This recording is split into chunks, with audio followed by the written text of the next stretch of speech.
going to be the MEAC SWAC Challenge over in Atlanta, and nobody better than to talk about it than the executive director of the MEAC SWAC Challenge and the Celebration Bowl, my man, John Grant. Good morning, John. Good morning, Perry. How are you? Doing good, man. How you doing? I'm wonderful, wonderful. Excited for football. Can't you smell it? It's almost in the air, Perry. Yeah, I smell the pots rolling and the pits barbecuing and all that good stuff, man. Listen, as we get closer, because I'm starting to see the energy ramped up on the MEAC SWAC Challenge social media presence in terms of the page. You guys are really pushing it out there. I know we're getting closer to time. And when you start to talk about a brand like Southern, that's what I was talking about today, about magical moments, being in games where you have the bright lights, everybody's watching, and you find a way with your back up against the wall to get it done. The MEAC SWAC Challenge and the Celebration Bowl both present those type of atmospheres where teams and programs can have magical moments because you have the entire country watching the game. Well, that's true, Perry. Our slogan is, it starts here and ends here. So this year, Southern and North Carolina Central both have the opportunity to start their season in Atlanta in week 0, and with the goal of ending it in Atlanta with the Celebration Bowl for the national championship. So 2 big stages, 2 of the largest stages in HBCU college football when you look at total live audience and viewership. That's really what it's about. Looking at the fan base, because, they call it the Jaguar Nation for a reason. You've been around and you've seen it yourself. And I'm hoping, with this, and I know you guys are looking at it, when Southern fans show up, we show out. We break stadium attendance records where we go. We bring a large contingent of fans, and we bring people out. And hopefully the city of Atlanta, because Southern hasn't played a football game there in quite some time, the city of Atlanta and the surrounding areas come out. And for those people that are listening that want to come out and be a part of this, give us some information about tickets. I just saw you guys are doing get 3, get another one with some percentage off and so much other stuff. What is going on with the tickets for fans out there who want to go ahead and purchase them early? Well, tickets are on sale at MEACSWACchallenge.com.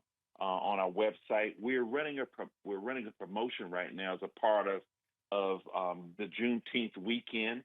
It's called Me Plus 3, where if you buy 3, you get 25% off the 4th ticket. So it's a great opportunity for fans who are coming in groups to come together and enjoy this start to college football. And looking at the start to college football, man, the MEAC SWAC Challenge, this game is normally nationally televised. I don't think it's going to be anything less. This year, where is this game going to be nationally televised on? We're on ABC. August the 23rd at 7:30 p.m. will be the kickoff time. For the 3rd year, we'll be on the ABC network. And the beautiful thing about that, Perry, is for the last 2 years, in both 2023 and 2024, the Cricket MEAC SWAC Challenge was the 2nd most watched game on that day in week 0. Wow. Second only to in 2023 it was Air Force against Notre Dame in Ireland, and last year Georgia Tech and Florida State played in Ireland. So with that being the 2nd most watched game, it was the most watched game played on American soil on the Saturday of week 0. Looking at the MEAC SWAC Challenge, man, the events, are any events that you can give the people, any updates in terms of that week leading up into the game? Absolutely. We have been working closely with the alumni associations of both universities, along with some things that are happening. We are partnering with the Atlanta HBCU Alumni Alliance and the Atlanta Braves for HBCU night on Thursday at Truist Park. Huge event. They threw a massive party there for the Alumni Alliances. The party is free to attend. And then right after that, people are able to go to the game itself. We on Thursday, as a part of our community give back beyond the field, we have a high school seminar where the Southern recruiting admissions folks are involved, and they'll be there to recruit high school students to attend Southern University along with North Carolina Central. On Friday, both alumni associations are having golf tournaments, and we're helping to promote that because obviously those golf tournaments raise funds for them, scholarship dollars to go back to the university. So we're really pushing that and want people to participate and support both alumni associations. And then there are some activities that are happening, parties that are going to be going on in the city as well that you pay attention to our website in the next week. You'll see those coming up as well. Our fan experience kicks off at 3 o'clock on Friday. Massive fan experience that we have right outside of Center Park Stadium. We're going to have a band jamboree there where the Human Jukebox will face off against the marching machine from North Carolina Central for a band jamboree, as well as 2 high schools prior to the game. Nice little face-off, and then, of course, our game kicks off at 7:30. North Carolina Central don't want this smoke, John Grant. They Well, don't want this smoke. They want the smoke, man. You know what? Here, it's like going to a barbecue. People want to see the smoke. We got in as we get closer, I gotta just tune in to the North Carolina Central people. I want to hear them talk a little trash because trust me, the closer we get, I'm gonna imp the Southern people. As a matter of fact, Jaguar Nation don't need to be amped up. They already know. But you know what? Because I have the voice that's out here, I'm gonna talk my talk as we lead closer to it. I need to find out who the North Carolina Central people are. I may start calling into their shows, messing with them as we lead up to it to try to build this thing up. But as we talk about the football and the band, is this treated like a bowl game when you look at these athletic programs? Actually, it's a little different than that. This game is more like a business trip. It's the first game of the season, so we know that, and the stage is large. So we really save all of, when you talk about the bowl activities for the Celebration Bowl. The teams will arrive in here either Thursday or Friday. They'll do their walkthroughs. We do have and provide financial education sessions for the student athletes. Mm-hmm. Truist Bank is a partner with us, and that's something we do both at this game and with the Celebration Bowl. We want to make sure that the student athletes are not just coming to play football, but they're learning something as a part of the experience as well. And how do you guys take care of the bands? Are the bands taken care of as well? Absolutely, they do. The bands will come in on Friday. They do their walkthrough. We have a session with them as well. Both teams and bands, we provide gifts, participation gifts for them, so they'll get that as well as we provide meals and the cost of transportation for both. So we do that as well.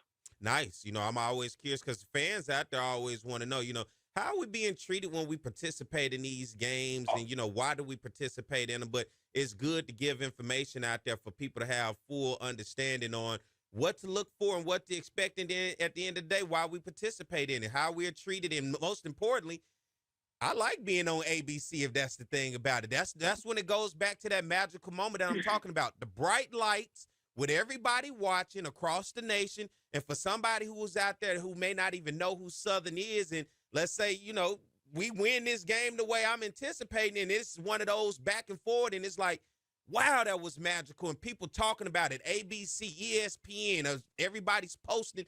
Those are the type of moments that you look for as you continue to market your programs. And Perry, you're so correct in that. For ESPN and ESPN events, our commitment and our team has been to provide, again, a world-class experience for the student athletes, world-class experience for the fans who attend, and then another world-class experience for the people who watch. When you look at the demographics of our viewership, 70% of the people who watch our game are non-Black. So we have about a 30% African-American viewership. So in that, we also want to educate people. If they're watching the sporting event, our storytelling is about how we can educate people on the value of HBCUs, their importance to our country, who our institutions are producing in terms of talent, and that are out there providing leadership around this country. And then the final thing, touching on a point you mentioned earlier, we believe it's extremely important to treat the bands and the band members that I call musician athletes, along with the teams, to a very high experience. So we don't just bring them in and have them perform, et cetera, and not experience the benefits of being a part of an experience this big as well. I'm looking forward to the game, man. And listen, I want to be a part of whatever y'all got going on this year. If it's Southern, count Perry White in, that I do whatever I need to do because I'm looking forward to it. It's been a while since Southern has had a game in Atlanta. I like the opportunity of taking on North Carolina Central, two programs who have a storied history in terms of, especially on the football side. So I'm looking forward to it, John Grant. Man, I appreciate you for coming on and always making time. I know you are a busy guy. And when anytime I can get you on here on the show, man, that is a plus for us and an enjoyment for the listening audience so they can hear from an executive director themselves. It ain't anybody in the marketing department. You get to hear from the head guy himself in terms of what's happening and what's going on. And as we lead up closer and closer to that game, because, look, a snap of a finger is around the corner, and we'll all be headed on the road to Atlanta for the MEAC SWAC Challenge. I want to continue to bring you on, continue to give updates, continue to talk about tickets,